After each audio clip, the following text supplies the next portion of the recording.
চট্টগ্রাম 58 দ্বিবার নির্বাচিত সংসদ সদস্য মরহুম সিরাজুল ইসলামের 21তম মৃত্যুবার্ষিকী উপলক্ষে দোয়া এবং মিলাদ অনুষ্ঠিত।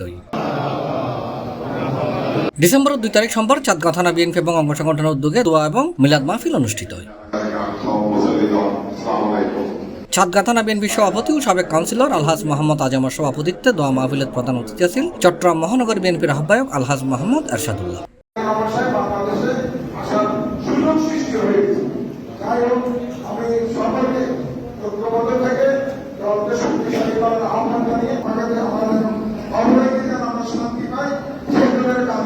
এ সময় এডার উপস্থিত আছেন মহানগর বিএনপির সদস্য জাফর আশরাফ, চাঁদগাঁও ওয়ার্ড বিএনপির সভাপতি ইলিয়াস চৌধুরী, মাসুদুল কবির রানা, মহড়া ওয়ার্ড বিএনপির সভাপতি জানে আলম জিকু, ফিরোজ খান, মোহাম্মদ ইদ্রিস, মোহাম্মদ ইয়াসিন, সাবেক সাংসদ মরহুম সিরাজুল ইসলামের সন্তান, চট্টগ্রাম দক্ষিণ জেলা যুবদলের সহসভাপতি শাহিন সহ নগর বিএনপির যুবদল, ছাত্রদল এবং অঙ্গ সংগঠনের অসংখ্য নেতৃবৃন্দ এডায় উপস্থিত আছেন।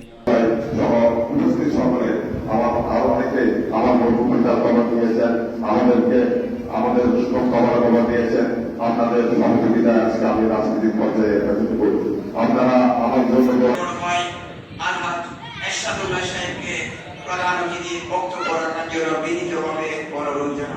পরে মরহুমুর রুহুর মাগফিরাত কামনায় দোয়া এবং মোনাজাত করা হয়।